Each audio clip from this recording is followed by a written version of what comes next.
আসসালামু আলাইকুম। আমি ইনশাআল্লাহ ২০২৭ সালে গরুর ফার্ম করব, এটা আপনারা জানেন অনেকেই। ইনশাআল্লাহ। সো গত ৩০ দিনে আমি অনেক কিছু জেনেছি, অনেক কিছু শিখেছি, অনেক কৃষক ভাইদের, খামারি ভাইদের সাথে কথা বলেছি। সো এই ৩০ দিনে আমি বিশেষ কিছু জিনিস জেনেছি এবং সেগুলো নিয়ে আজকে আলোচনা করব। যে আমি ৩০ দিনের মধ্যে বিশেষ কি, কি জিনিস শিখলাম, কি, কি জিনিস জানলাম, সেই বিষয়গুলো নিয়ে আজকে আলোচনা করব ইনশাআল্লাহ। ১ম এ আমি যে জিনিসটা শিখছি ভাই, খামার শুধু আপনার কাছে টাকা থাকলেই হবে না। আপনি গরু কিনলে একজন খামারি হয়ে উঠবেন না। খামার করার পূর্বে আপনাকে খামারের পরিকল্পনা, খামারের হিসাব নিকাশ, মেইনটেইন, গরুর খাদ্য, এগুলো সকল কিছু নিয়ে আপনাকে জানতে হবে।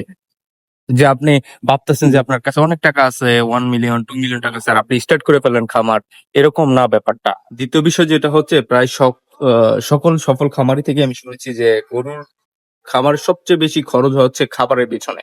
সো আপনি গরুর খামার করার পূর্বে আপনার এটা বেছে নেওয়া দরকার, আপনার গরুর কি বলে ঘাসের জমি আছে কিনা বা খাবারের ব্যবস্থা আপনার আগে থেকে করে নিতে হবে।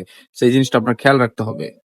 তৃতীয় বিষয় হচ্ছে গরুর সুস্থতা দেখে গরু নির্বাচন করা। যদি আপনি প্রথমেই অসুস্থ একটা গরু খামারে ওঠান, দেখবেন যে আপনার প্রথম অবস্থায় অনেক অংশে অনেক দিক থেকে লোকসান আসবে। সো যখনই আপনি গরু কিনবেন, তার জাত, চিকিৎসা, কিরকম সুস্থ আছে সেগুলো দেখে বিবেচনা করে আপনি গরুটা কিনবেন এবং গরুটা খামারে উঠাবেন।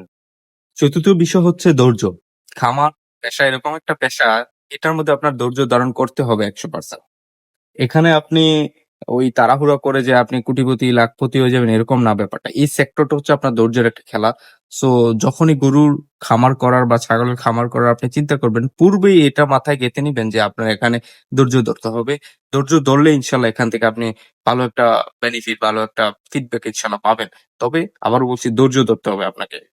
এই ৩০ দিনে আমি যা শিখলাম বিভিন্ন খামারিদের কাছ থেকে, বিভিন্ন ভিডিও থেকে, খামার ব্যবসাটা একটা দীর্ঘমেয়াদী যাত্রা। এখানে তাড়াহুড়ো করা যাবে না। এখানে ডে বাই ডে আপনার নিজেকে আপডেট করতে হবে। বিভিন্ন তথ্য প্রযুক্তি বিষয়গুলো নিয়ে আপডেট করতে হবে।